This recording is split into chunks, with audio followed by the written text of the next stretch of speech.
Nous partons en Eure-et-Loire, dans les ateliers d'une toute petite entreprise familiale atypique qui s'est spécialisée dans les éclairages LED, un secteur pourtant très concurrentiel. Pour s'en sortir, elle mise sur la qualité et le développement durable, et ça marche. Arnaud Moreau et Anne Laheude. Dans cet atelier, seulement 5 personnes. Elles conçoivent, assemblent et testent des éclairages LED. Cette entreprise peut paraître désuète, artisanale, et pourtant, elle vend ses produits dans la France entière. Son mot d'ordre, qualité et durabilité. Nous, on travaille encore avec vraiment du métal pour bien refroidir les puces. Et c'est des choses qui ne vont pas s'user. Donc en fin de vie, on peut me redonner mon spot. Je change la puce, qui est la partie qui s'est usée, et je vous redonne le même spot. Il n'y a pas d'obsolescence programmée. Et malheureusement, aujourd'hui, la majorité des produits LED sont tout plastiques et tout jetables. C'est-à-dire que, au premier composant qui lâche, on jette un ensemble. Cette équipe a des airs de dernier village gaulois, à l'heure où les éclairages LED inondent le marché. Elle s'adresse avant tout à des particuliers en personnalisant ses propositions. Ils vont nous confier leurs plans, les plans de leur cuisine. Généralement, on leur demande où vont être positionnés les meubles. Et nous, on va les conseiller dans l'implantation des luminaires. Marilyn, accompagnée de sa sœur Véronique, a repris la structure familiale ayant 37 ans d'existence. Spécialisée dans les éclairages halogènes, l'entreprise s'est convertie au LED il y a 8 ans. Ce petit comité nécessite que chacun soit multitâche. Tout le monde se sent donc entièrement impliqué dans les projets. Même quand il y a un nouveau produit qui sort, le prototype passe par toutes les étapes dans l'entreprise. On me propose un spot, on me dit tac, j'essaye de le monter, je dis bah non, ça c'est pas possible, ou ça prend trop de temps, ou etc. Toutes les pièces et les optiques ont été conçues en interne, même les moulages. Les prix sont près de 2 fois plus chers que pour des produits équivalents proposés par la grande distribution. Un choix, mais cette petite entreprise a trouvé son public. C'est un petit peu plus cher. À nous d'être inventifs pour que nos spots demandent le moins de temps d'assemblage possible. Donc là, c'est dans la conception de produits pour que le câblage se fasse rapidement, de manière à limiter la partie où nous sommes un peu désavantagés par rapport à d'autres pays qui n'ont pas les mêmes charges qu'en France. Avec environ 1600 unités produites par mois, l'entreprise vise actuellement un marché de niche. La tendance est aujourd'hui aux produits moins chers et donc plus rapidement usés.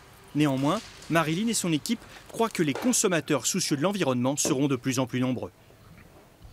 Nous sommes toujours en Eure-et-Loire, à Boves, cette fois-ci au beau milieu de la Beauce.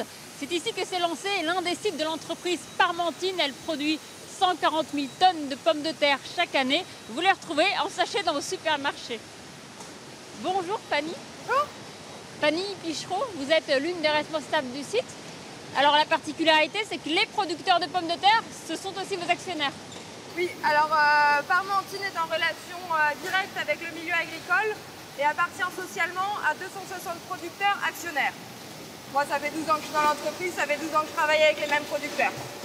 Sur le site de Boves, avec toute la partie administrative, on est à peu près une 60aine de salariés. Et c'est un chiffre qui est en augmentation ou ça reste stable? Oui, le chiffre est en augmentation pour répondre à tous les enjeux d'aujourd'hui. Et en période de récolte, on est amené à avoir beaucoup de salariés saisonniers, puisqu'on a également une entreprise de travaux agricoles qui permet de planter, de buter, de récolter les pommes de terre pour nos producteurs.